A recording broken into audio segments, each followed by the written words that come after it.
All right. So I'm Michelle Boyd Waters with Rethink Your Lifestyle, and this is our first ever business collaboration webinar. And I'm super excited to have Christina here with me. Hey. Hey.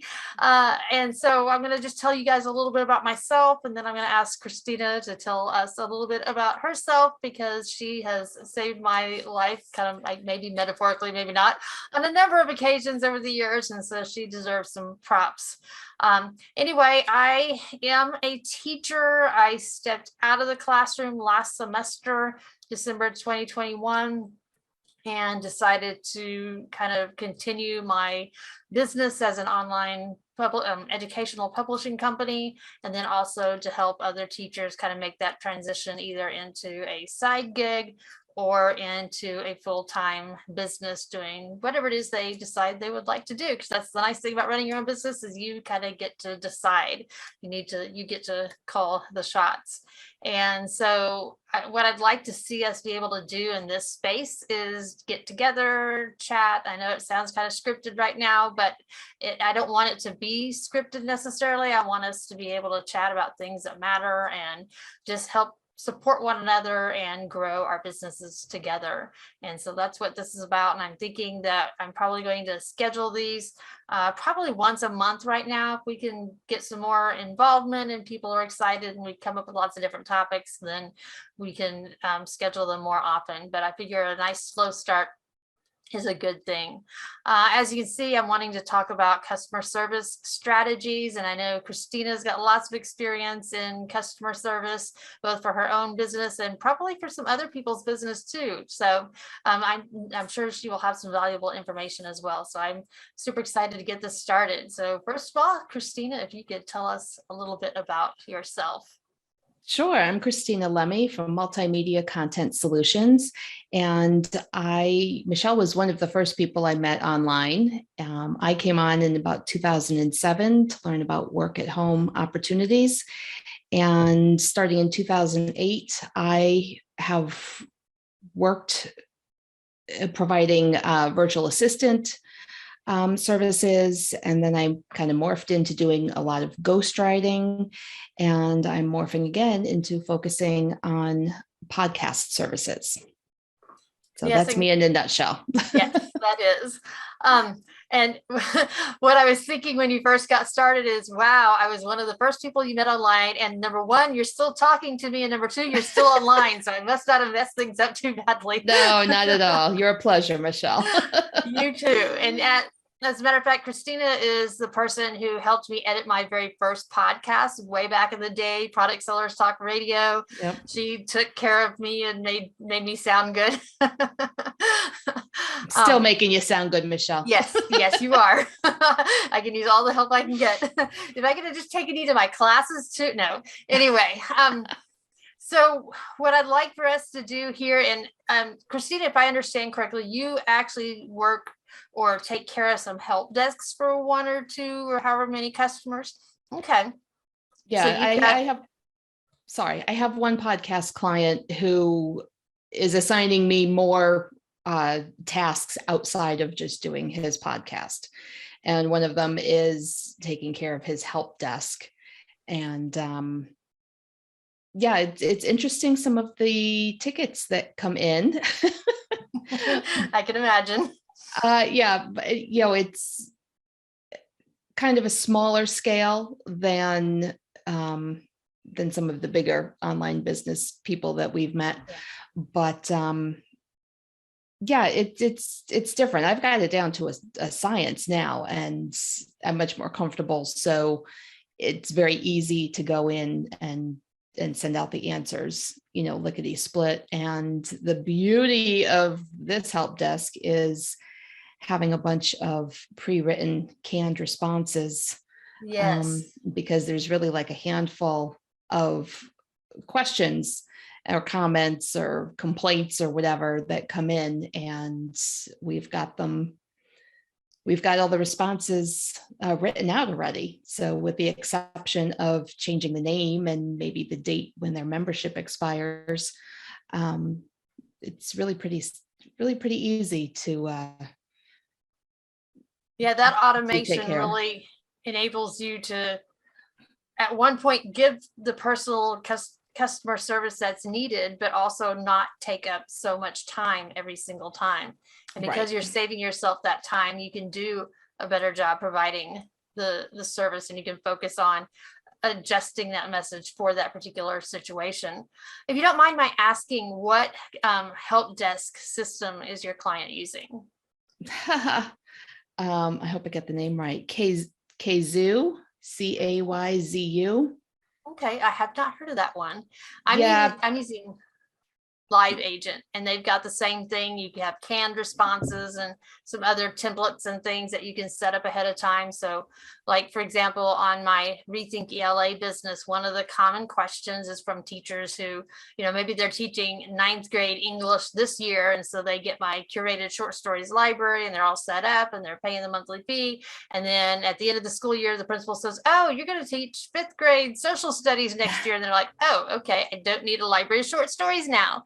How do I cancel? oh, And right. so that information is included in there. So the cancellation process is painless. They just let me know, or in some situations, they just click the button themselves. And then, they're of course always welcome back if they want to be. But, I want them to know that, it's not anything personal. I get it. And I'm here to take care of them, which it reminds me of the blog posts that I wrote. And I'm going to show that on screen here in a minute.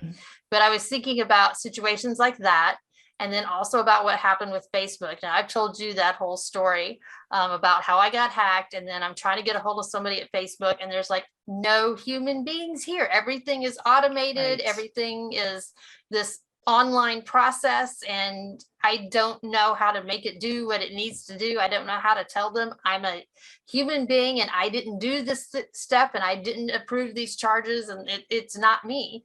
And so I felt like I wasn't seen. Mhm. But yet with PayPal, I was able to get somebody on the phone who said, oh, this is common. We've seen this happen. We totally get it. And here's what you need to do. And here's how we can help you get your money back and prevent this from happening again. And then also going to my bank. My bank was amazing. I was able to go there, sit down with the people who said, yeah, we see this all the time. These are some things that you can do to prevent this from happening. Here's what we're going to do to take care of this problem right now. But again, here's how you can prevent this from happening. And one of the things that I haven't written about yet is they said to get rid of your Cash App. So like, don't just delete the app off your phone, but like delete your account information out of the app itself. And then, get rid of the account, get rid of the app, because if somebody does hack your Cash App and spend your money out of your bank, they can't get it back.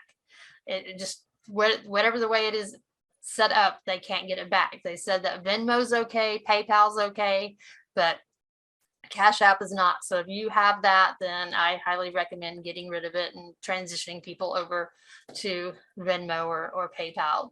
And then of course, if you're an online business and you're selling stuff through your website, then you can use Stripe. So I have PayPal and Stripe. But okay, see, now I'm old school enough that is Cash App the actual name of an app, or are you referring to, is that more like a generic Cash umbrella App is of the apps? name of the app. Let me see if I can. Okay. I think I still have it on my phone. I've just taken my information out.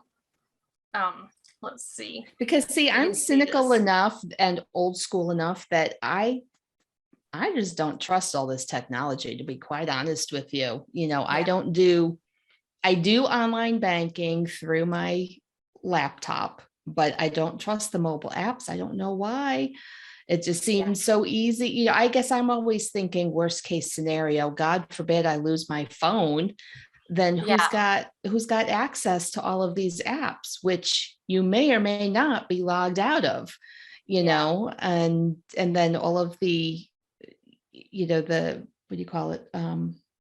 Double authentication, things. Well, if you lose your phone, the double authentication is, I guess, useless. I suppose people wouldn't be able to get into it because you're not available to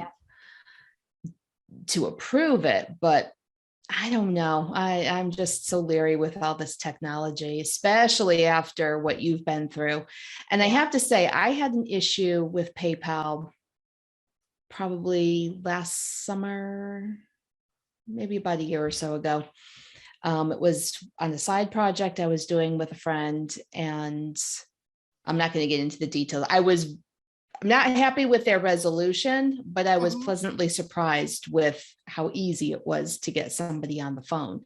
Yeah. But I'm with you. One of my daughters had an issue with Instagram, and we could not reach a single soul. I mean, it Nope. was, we were encouraging her to create a new account, um, and just get rid of the old one. And she, being kind of stubborn, didn't want to do that, whatever, but we couldn't reach somebody, and Yeah. they make it look so easy, on TV and stuff, like, oh, you have a problem, just reach out. And no, they're almost too big for, I don't know. I mean, I get it. They're humongous, Yeah. but at the same time, it's like, They need to there invest in was a customer there was a service. serious issue that was going on, and we had no recourse other than the standard, oh, we'll report this profile. And I'm like, but that wasn't the issue, Yeah. and so we didn't fit into one of their projected problem things that came up with the solution. That wasn't working for us.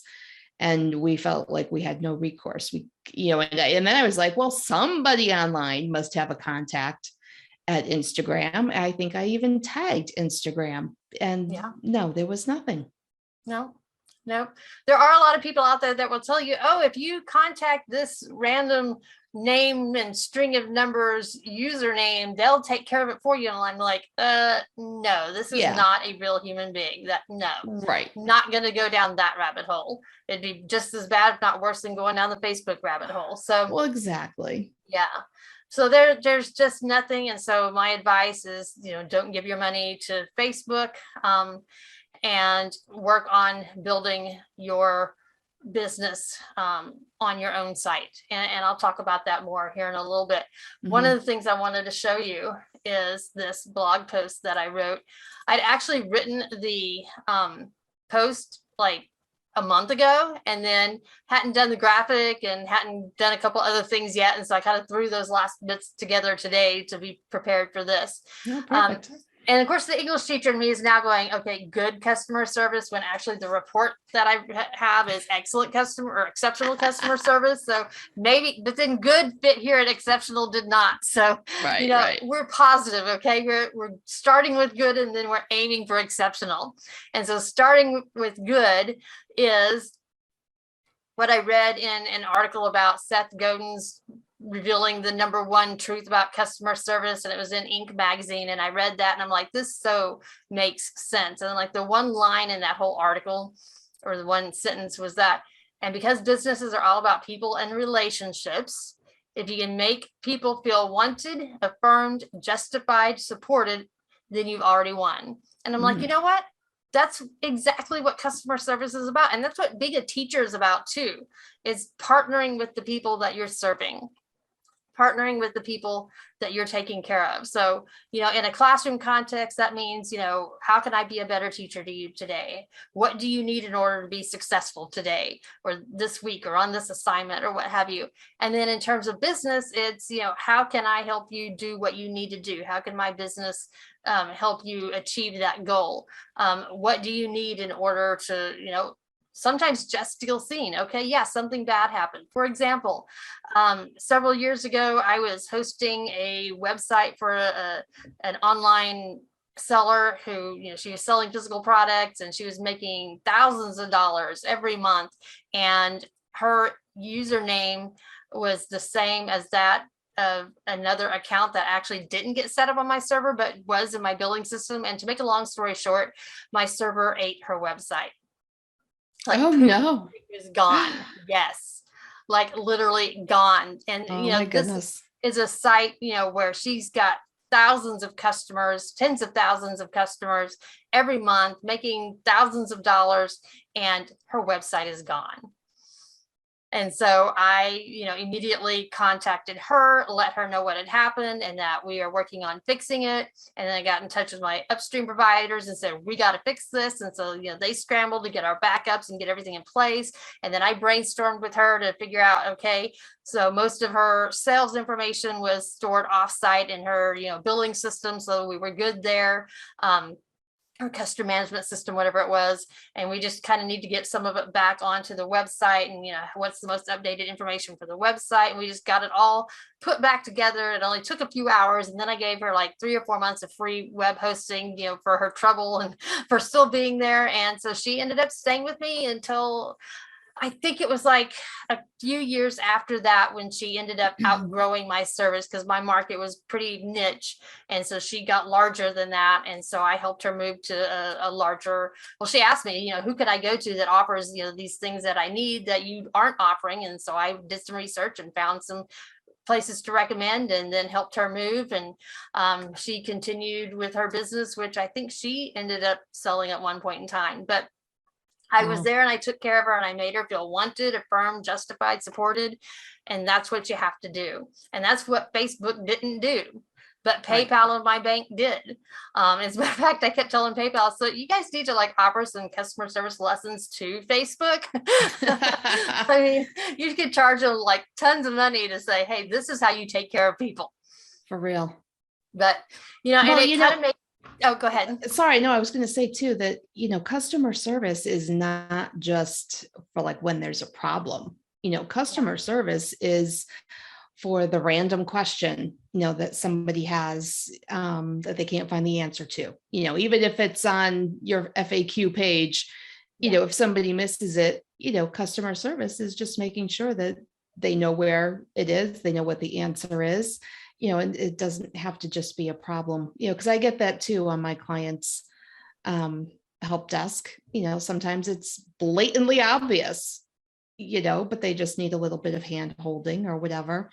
So that's the one thing I've learned, in that position is, I know when somebody needs a little hand holding or compassion or, they write a novel looking for advice, even though the support desk is not really the right venue for that. Yeah. And then you've got the spammers, and I got no patience for spammers. So I've allowed myself to be polite with the first one. But then if they write back, obviously, and that seems to be the going thing. I think someone is teaching to just ignore whatever the responses are and just keep sending, So if you write back and you say, hey, did you get my email from last week? I always write back with yes. And I responded, and now you're going to end up on my blacklist, and that's exactly where that email goes to, or I had somebody emailed today. So that's getting kind of fun, actually, getting a little bit snarky with the people who I know are not serious and are not customers. Because another thing I get a lot is, hey, we've looked at your website and I offer either free blog posts or free series of emails. I'd love to send it over. Let's chat, and we just don't take that. It's unsolicited. I don't know who the heck this person is. It's usually coming from some ridiculous email or a Gmail account. So you can't do research if the person is even legitimate. Yeah. So again, I write back with, my nice response. But this person actually shortened my client's name. And I'm like, I've worked with this person for 4 years, and he has never once has he ever gone by this shortened nickname. So I wrote that in my response before adding him to the blacklist. I was like, you obviously didn't do your research, because you would know that in all of the videos that this person has created for the last 10 years, never once has he referred to himself by this nickname. Yeah. And yet, thinking about all of that, I'm like, are there really people out there running businesses who are responding to these things and actually buying the services? Because I know I get a bunch of those too, people saying, I read your blog post about how to engage students in reading. And I'd like for you to run an ad on your page about my, gardening service. And I'm thinking that one has nothing to do with another. Did you not read the post? This is clearly not your market. So, right. I've gotten plenty of those too. And the most recent ones are ads for like drones. yeah, I'm like, okay, this looks like a really cool product, but could not be further away from this yeah, client's target audience. And that's the same thing, whether it's guest blogging opportunities that people are looking for, or wanting to place ads. The people wanting to place ads or to get into more of an affiliate relationship, they at least, I can tell they have done their homework, because there is a relevance to their product. But yeah, all these other ones, I don't know if somebody's yeah. teaching it or if they've bought a massive email list. Somehow It's this probably that support latter desk, one. They probably yeah, bought the email list. They have no idea who they're actually contacting. right, And with that in mind, part of customer service is also knowing who is not your customer. And right, so if you know that this is probably not even an actual person, this is not somebody who's in your market who's just a little confused. This is probably a bot somewhere, or somebody who's just been hired to, spam. And if that's the right, case, I just, I hit the spam button in my help desk system and I don't even engage. Because I figure if I yeah, do engage, they'll know that somebody's there and then they'll keep replying. And so I don't even engage at that point. I'm saving my okay, time and my expertise for those people that I know are really a part of my market. And then making sure I take really good care of them. And we've been talking about customer service in terms of, let's see, what was it that you said? Now I'm drawing a blank. In terms of, it's not just the help desk ticket, it's not just the problem, but it's also, answering questions, your FAQ, which if you go back even further, it includes their very first contact with you. Like when they go to yes, Google and they search for podcast editing services, or they go to Google and they search for, an online business coach for teachers or what have you, then they land on a website, and that is your first customer service right there. And I'm going to go ahead and show you a new site that I put together. It's Rethink Your Hosting, because we're staying with the whole rethink theme. And it's WordPress web hosting for busy teacherpreneurs. I've made it super simple. You get started today and you get to skip over all of this stuff and go down to the plans, which I've also got it set up to where you can order, but it doesn't like instantly install your site. I contact you and talk you through the whole, what I'm doing and what I install for you to get you started. So like I install the WordPress, I install some plugins to help your WordPress. I help you get a couple pages set up. I install Thrive themes and get your logo situated, and then you can go from there. And I also, and I don't have this on the page, but I also install some video tutorials in the WordPress site, so that if you're new to WordPress or you're just trying to learn some things, then you can get to that right directly in your website. But I also include a client portal, so a help desk, so people can easily contact me. They just click here, log into their account, and then they can submit a help desk ticket, which goes right to my phone, which is always near me. You were talking about losing your phone. I am not worried about losing my phone. I will lose my purse. I will lose my head way before I lose my cell phone. I kind of like my students, like, they might lose their pencils, they might lose their homework right, assignment, but I guarantee you they're coming back to never that the cell phone. phone. And so I make sure I have that stuff there. And then, as if you look at these testimonials that I've gotten from when I've been providing customer service, and I figure, this was my services that I provided. It may have been years ago, but I'm providing the same type of service. And what they're saying is, like, Michelle helped me tremendously when I needed some help with coding and issues with my pages on my template. She's very knowledgeable in what needs to get done and how to do it properly. So I do things well, but I'm, enjoyable to work with, and I help people when their stress levels are high. I'm calm and allow, people to focus on something other than just worrying about their site. And so it's all coming down to people and relationships, and Yep. making them feel seen and heard and taken care of, and somebody else, also basically said the same thing, only let's see, she liked the pricing and email service, and this was like 100 years ago, so it's not quite the same. But I looked at what she needed, and even though what she needed wasn't exactly the same thing that I offered, I was able to adjust some things in order for it to work for her. And I know you're probably thinking, so she was wanting to sell electronic books, big deal. This was 2004, so it was a kind of a big deal back then. And so because I was able to do that and take care of her and provide friendly, prompt customer service, then, she built several other websites with me and recommended me to other people. So that's how, good or exceptional customer service will impact your business, is people will talk about you, and in a good way.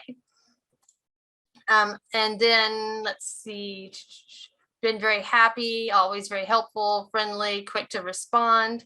That's because of my help desk. And that's now because everything comes to my cell phone, and I can just respond immediately no matter where I'm at.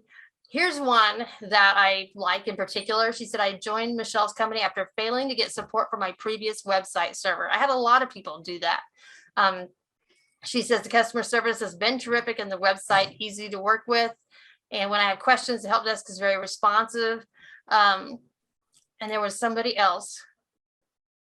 Like some others, I had trouble getting a response from my previous host, but that is not the case with Michelle. She's always responded quickly and is super helpful.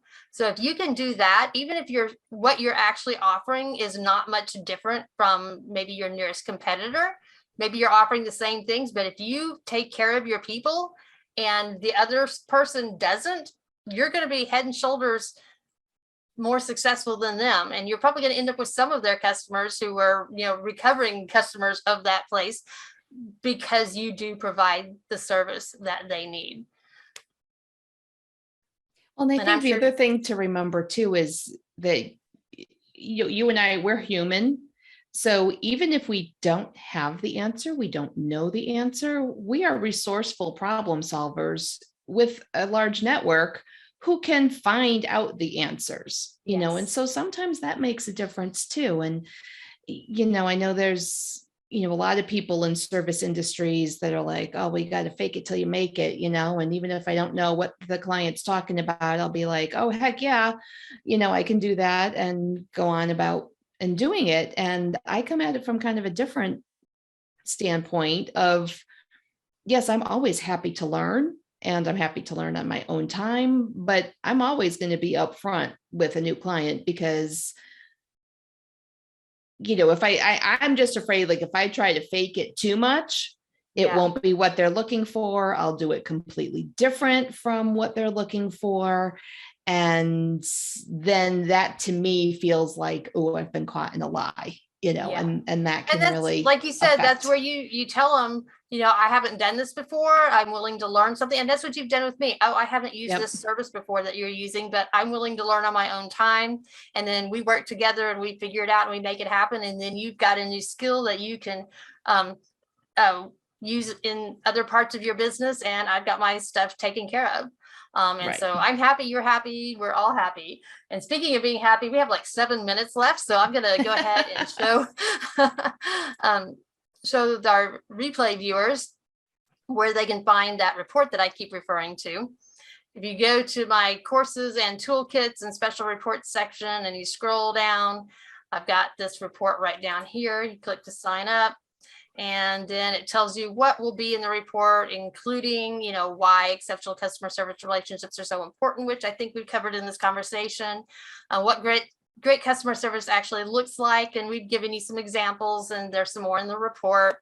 31 tips for providing exceptional customer service, whether you're an online or local business. And then recommendations for tools to help you build systems and automations to build those great customer relationships. And I've talked about that a little bit like WordPress. And then I also use ConvertKit, which you and I are going to talk about later. And then Live Agent for my help desk system. And so the report goes into all of those things a little bit more. And then, of course, you can join my online community and ask questions and get feedback for your business, or you can join us in this meeting in the future. And I'm looking to see, I think I've got a few more minutes. So what I'm going to do is I'm going to actually show you how this part works. You click yes, then you're taken to this page. And if you already have an account, like you've already signed up for something with me, you can click this little login button. But if you don't, you can fill out the rest of this and put, your information in here, not mine. And then go ahead and keep that ticked, please. That way I can send you updates and new stuff that we release. And after you hit next, and it'll take you to the page that says that you've successfully signed up, and I'll send you an email because the system is automated. Thank you, ConvertKit. But then also there will be like a login link where it'll take you to your customer area, and you can actually click directly to where you can download the report. And so you can always come back to it later and it'll be available. You will just have to log in. And of course I have a login link. If we go back to the main site, there's a customer area login. It's down below, right down here. That way people can get back and ask for help. And then also I have an affiliate program in case you want to recommend any of these things. If you recommend this report, it'll set a cookie on your website or on your customer's website so that they download the report for free. But if they purchase anything, then you get the commission for that. So again, thank you so much for being here, Christina. I appreciate you. Oh, my And pleasure. I'm looking forward to continue working with you and having more of these conversations. So we'll have another one next month, and I'll have that information in our community, which you can find through my website. So again, I'm Michelle Boyd Waters with Rethink Your Lifestyle, and thank you for listening.